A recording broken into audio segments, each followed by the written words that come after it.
کسی لکھنے والے نے لکھا ہے کہ گرمی کی سخت دھوپ میں ننگے پاؤں ایک بچہ جو ہے گلدستے بیچ رہا تھا. لوگ اس سے گلدستے خرید رہے تھے، لیکن خریدنے سے پہلے اس سے مول بھاؤ بھی کر رہے تھے.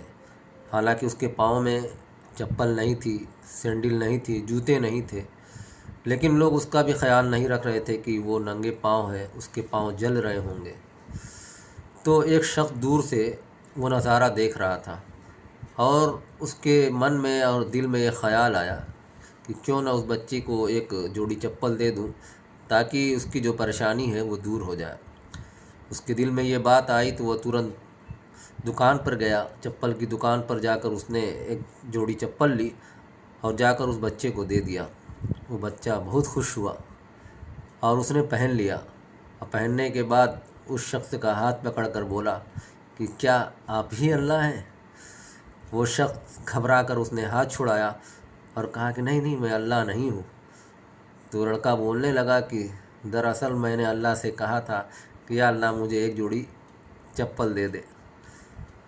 تو وہ لڑکا بولا کہ اگر آپ اللہ نہیں ہیں تو اللہ کے دوست ضرور ہوں گے.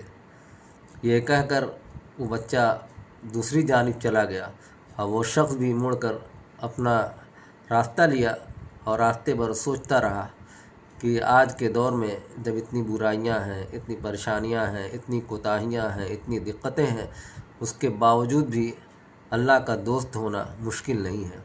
ہماری ہی کمی ہے. ہم اللہ سے وہ لو نہیں لگاتے، وہ دل نہیں لگاتے جو اس کا حق ہے، جو مانگنے کا حق ہے، جو التجا کا حق ہے، وہ اس طریقے سے ادا نہیں کرتے. ہم کو چاہیے کہ ہم اللہ سے اس طریقے سے مانگیں جس طریقے سے نبیوں نے مانگا ہے، جس طریقے سے صحابہ کرام نے مانگا ہے، جس طریقے سے ولیوں نے مانگا ہے، جس طریقے سے بزرگوں نے مانگا ہے. ویسے ہی اگر ہم اپنا انداز تیار کریں گے، اپنے انداز ایسے بنائیں گے، اپنا چہرہ ایسا بنائیں گے گویا کہ ایک فقیر ہے اور وہ اپنی جھولی پھیلائے ہوئے ہے. دراصل مانگنے کا بھی ایک سلیقہ ہوتا ہے، ایک انداز ہوتا ہے، ایک طریقہ ہوتا ہے. تو اللہ سے ہم اپنی پریشانیاں بتائیں، کہیں، سنیں، انشاءاللہ حالات بدلیں گے اور ضرور بدلیں گے.